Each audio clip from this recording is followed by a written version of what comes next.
Hi everybody. Welcome back to my channel.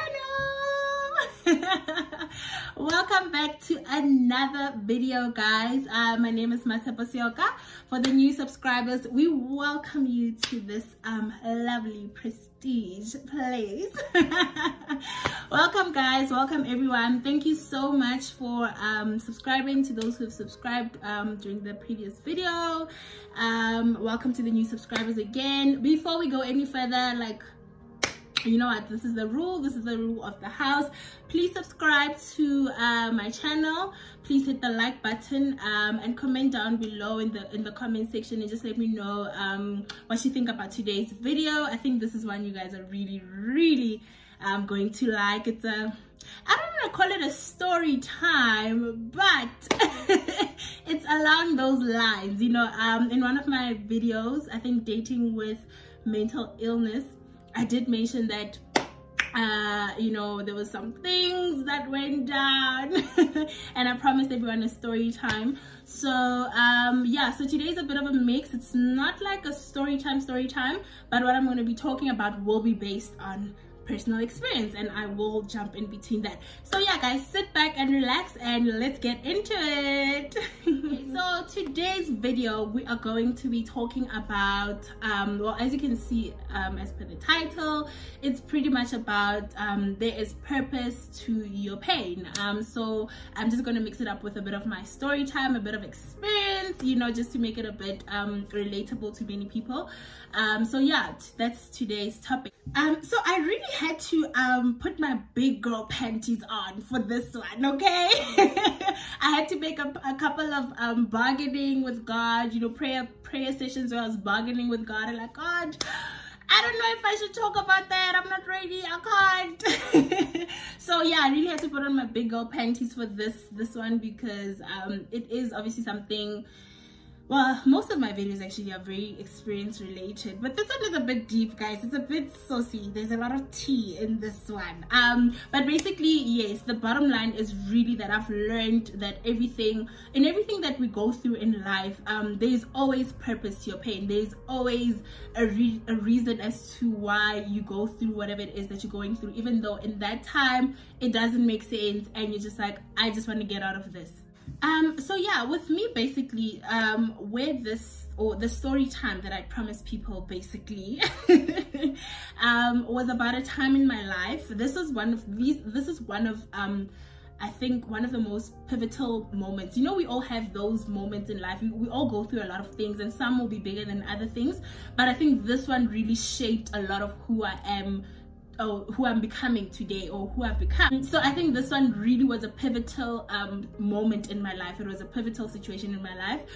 So basically, some years back, honey, some 2.5 years back, okay, 3 years, yeah, almost 3 years back, I was involved in a relationship.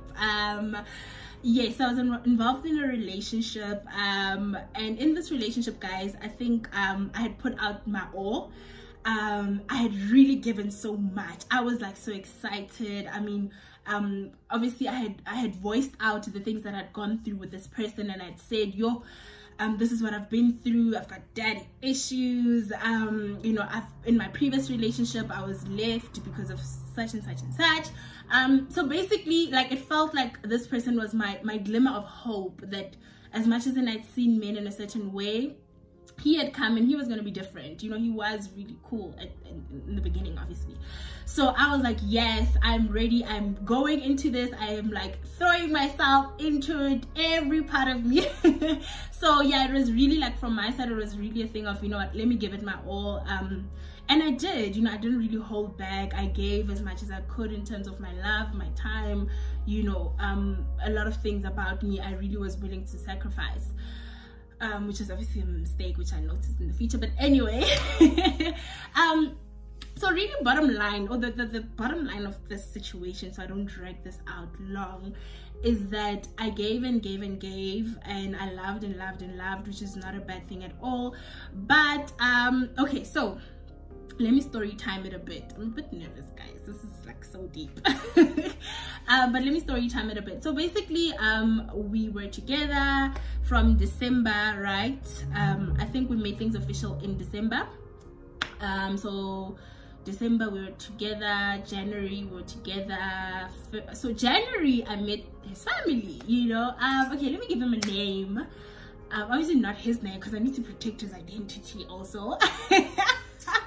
But his name, let's say his name was John. Let's say his name was John. Okay, I don't like John, but anyway, let's give him John.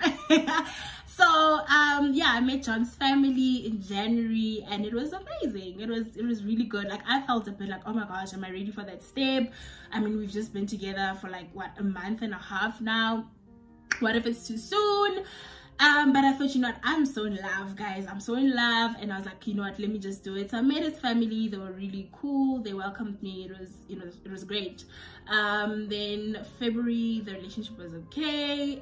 March, mind you, now this person had just completed their education. So they were due to graduate in that year, okay? So they were due to graduate in that year. So this was February, March. So around this time they were still looking for a job. John was still looking for a job at this time, and I was helping. I was being that girlfriend, guys. I was supportive, you know. Wherever I could encourage, I would encourage. Wherever I could offer my support, I would offer my support. So I really was all in, you know. I was rooting for this person. I was praying for this person. I was praying for our relationship. For me, it was such a big deal.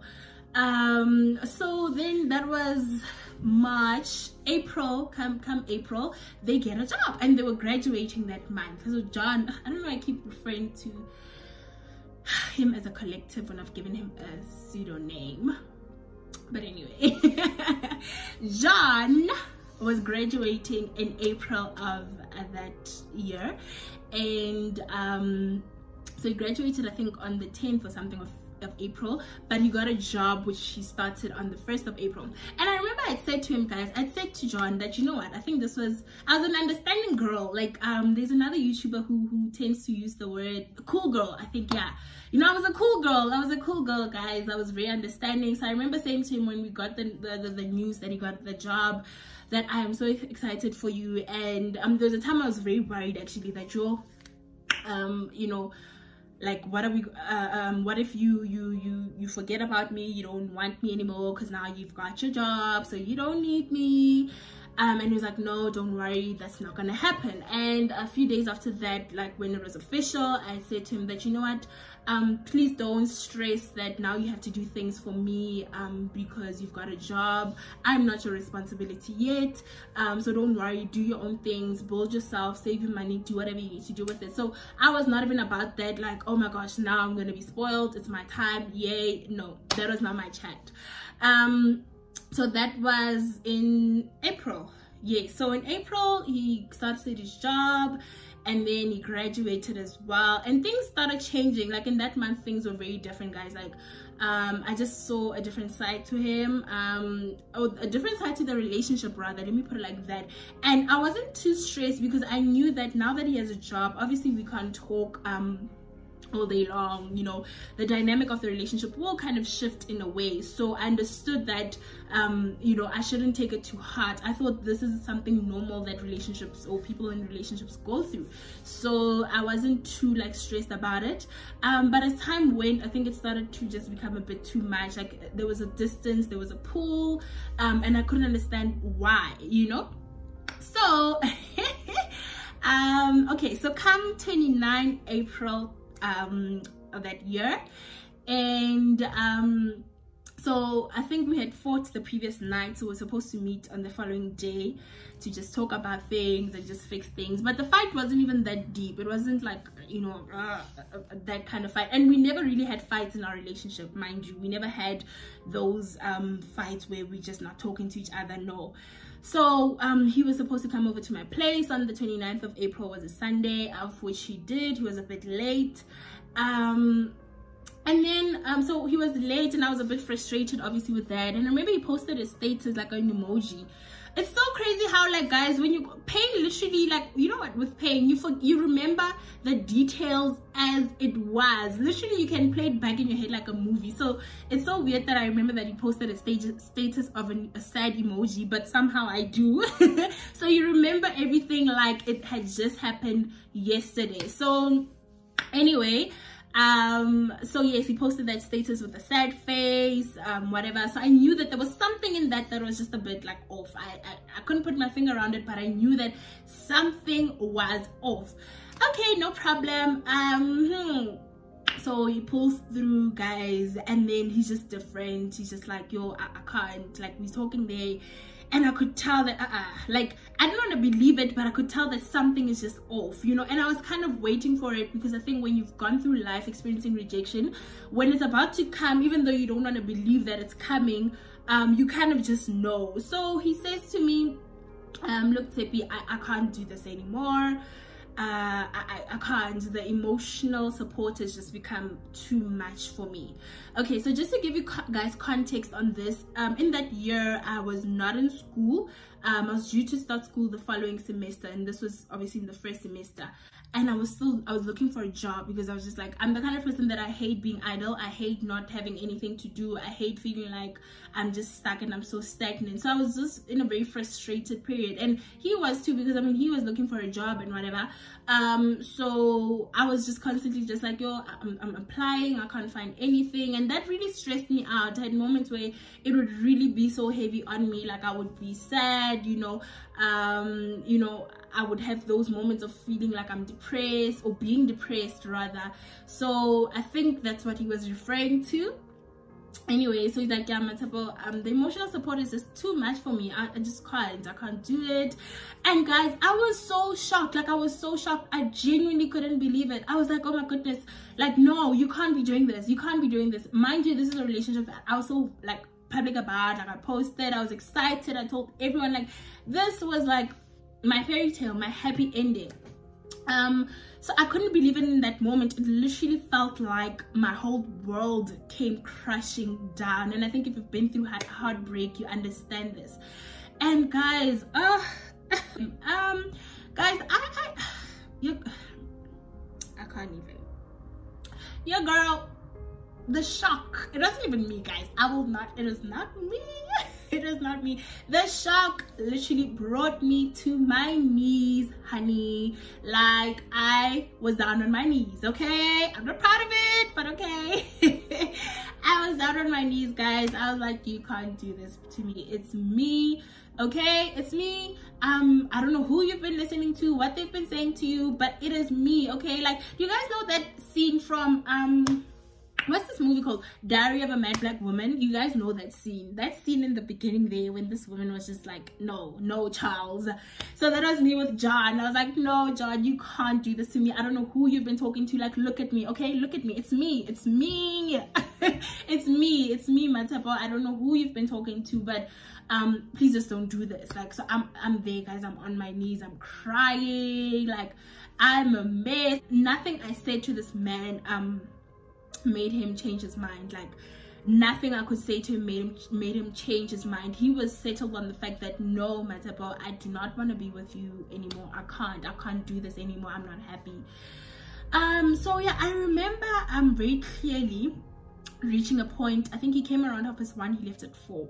So between this time, I'm there, I'm begging, I'm trying to talk things through. So I finally get up. I put on my gown, because where we're staying, you have to sign people out with your finger. So I was like, okay, I wiped myself. I'm like, okay, I understand that. Like, in my heart, I made peace with the fact that this man does not want to be with me. Guys, at this moment, I'm so shattered. I have a history of panic disorder, so anything could happen to me in this moment. I could literally fall. I could go through the absolute, I could have another attack. But I literally, in that moment, I said to myself, no, like, you need to I literally had to talk to my legs the entire way as I'm walking this man out, because it was a bit of a distance from my place to the gate. And I'm saying to my legs, you just need to keep going. You need to keep going. You need to be strong. You can't break down. And honestly, I believe that, like, the mere fact that I didn't fall that day, guys, I loved this person, I truly did. The mere fact that I didn't fall that day, to me, it's like, I think about that moment anytime I reach a very tough time in my life, and I'm like, yo, if you didn't fall then, girl, bye. You can't let anything literally you know, break you down to that level. So we went out, I sent him out, and I remember looking at him, guys, and thinking, or saying rather, I'm like, you've destroyed me. Like, I looked at him dead in the eyes and I'm like, you have destroyed me, okay? And I cried, you know, I really cried, and he was just not having it, and he said goodbye. He said, I'm done, you know, I'm done, Matapo, I'm done. So yeah, so basically that is the story time. So the reason why I titled today's video Pain, There's Purpose to Your Pain, is that, guys, the next 3 months after that incident was such a roller coaster for me. Like, I remember, let me even say the next 2 weeks, like, I shut down to my emotions. Like, he left, I called one of my friends and I cried my heart out. I cried my heart out. I called my mom, and she came, and I cried, guys. I cried like somebody had died. Like, I cried like, you know, I just found out that somebody that passed on. But anyway, the next 2 weeks after that, guys, I really was in a roller coaster of emotions. Like, I felt numb. I think I hadn't processed it yet. But when it hit me, it literally hit me 2 weeks after, and I was at the gym. I remember I was at the weight section, and oh my goodness, like, I cried. I didn't even care who was around me. I cried. The pain I felt, like, it was so, because when I think of the plans I had with this person, the dreams I had with this person, the promises that they made me, I was just like, I can't. It made no sense. Make it make sense, please. And it didn't. It really didn't. So that was horrible. But yeah, so the reason, like I said, to title or when I say purpose to pain, it was like such a horrible time for me. Like, guys, imagine that I'm not in school, I'm not working, I don't have a job.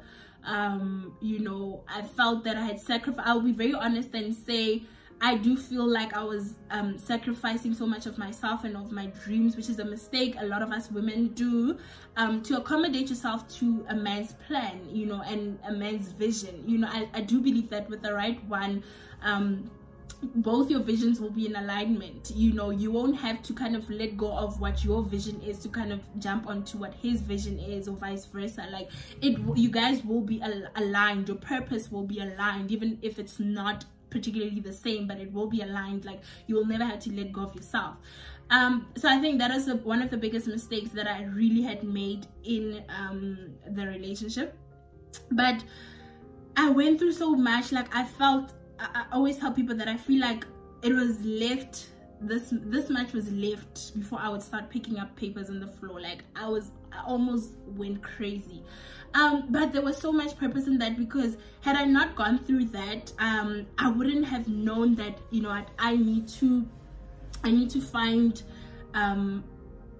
my identity. I need to find who I am, and I need to understand that I will never find that from a relationship. You know, I will never get that out of a relationship, because I really do think, like I do mention in my previous videos, that I do think that I used relationships as an escape from my daddy issues. I used them as a source of validation and affirmation, you know. So had I not gone through that, there's so many things in my life that would not have birthed out of that.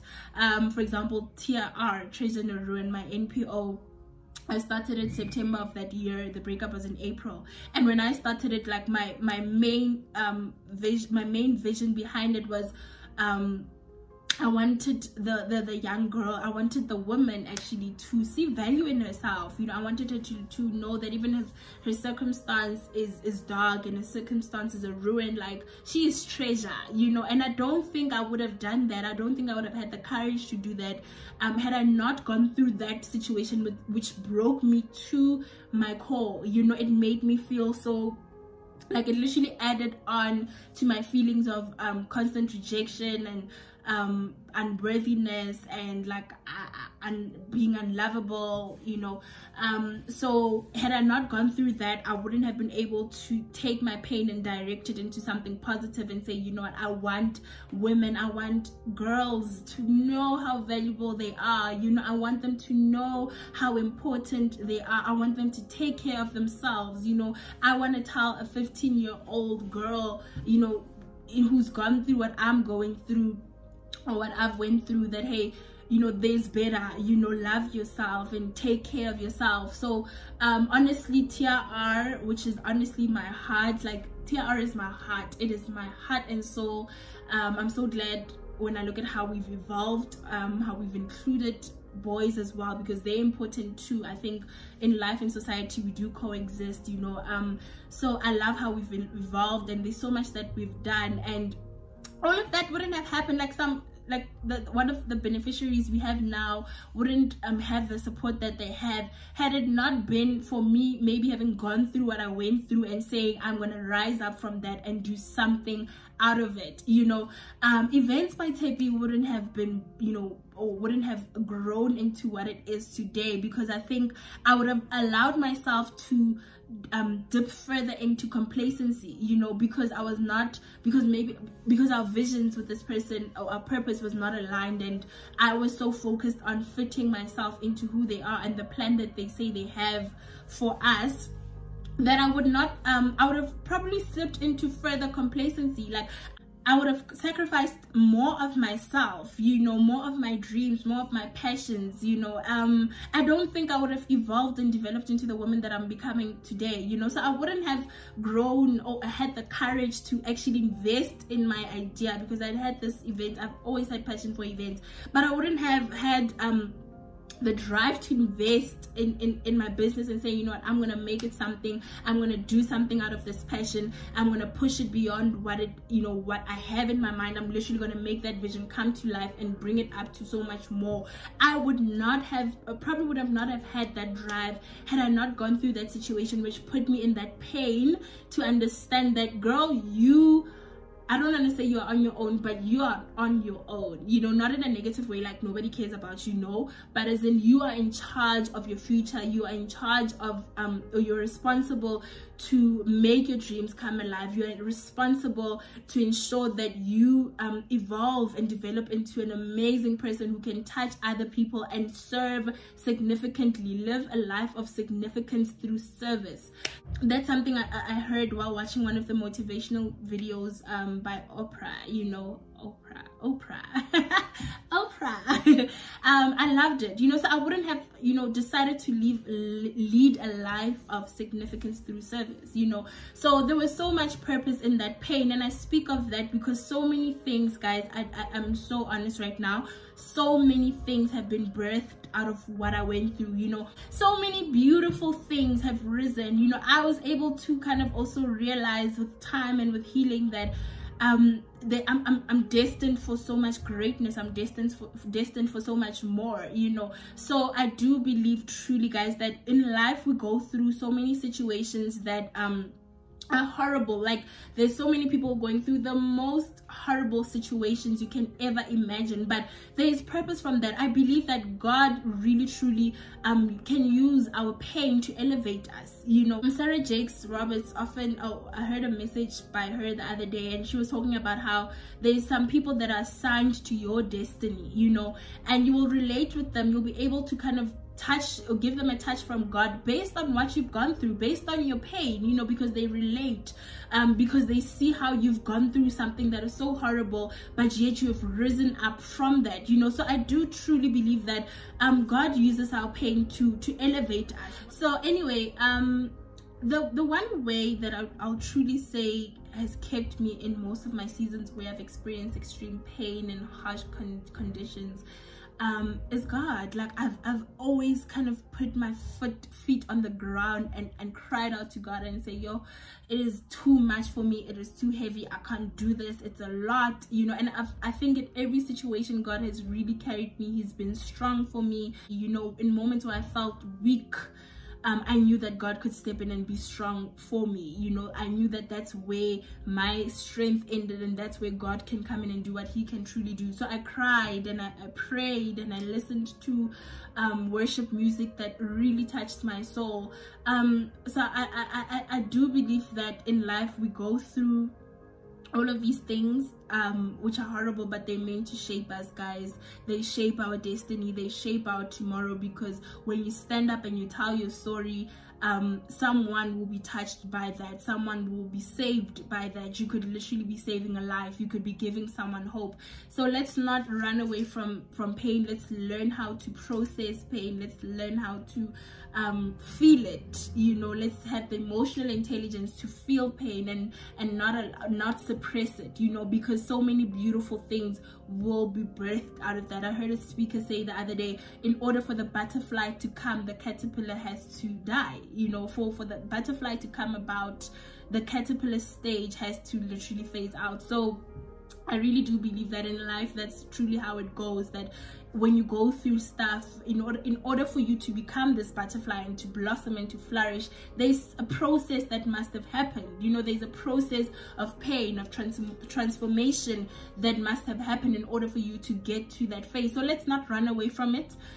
Pain is inevitable, but remember, even in your seasons of pain, that the glory that is to come from that, you know, the glory of God that will be seen in and through you, that will come from that, is truly amazing, and it is worth it, guys.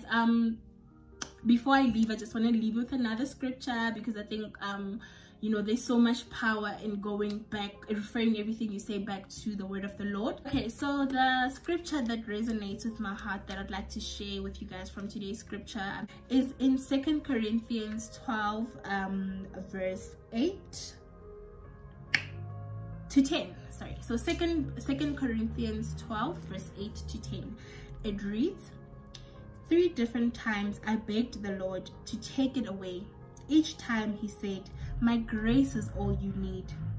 My power works best in weakness. So now I'm glad to boast about my weaknesses, so that the power of Christ can work through me. That is why I take pleasure in my weaknesses and in the insults, hardships, persecutions, and troubles that I suffer for Christ. For when I am weak, then I am strong. So yeah, guys, this was a verse that I think I carried so much during my season of pain, and I carried so much even in seasons that I still come across where I experience you know, so much pain and hardships, and I don't know how I'm gonna get out of the situation. I think every single time when I'm faced with a very tough situation, I remember this verse. I remember that God will be strong for me. I don't even have to be strong. God will be strong for me, you know, because his power works best in my weakness. That's when he can come in and do what he can do, you know, what only he can do. So this verse, this scripture rather, really it has kept me, and I hope that it will do the same for you in your seasons of weakness, in your seasons of pain and hardships. So thank you so much for watching today's video. Very energetic, I know. It's the tea that I promised to give you, honey. So I hope you received it, I hope you enjoyed it, and I hope that ultimately the message about it it sat with you, and that it really did something for your spirit. Before I leave, please remember to like. If you haven't liked in the beginning, please remember to subscribe. If you haven't subscribed already, which I don't know why, and comment. Just comment in the comment section below. So yeah, guys, thank you so much for watching. Have a lovely day. I will see you guys on the next video. Bye.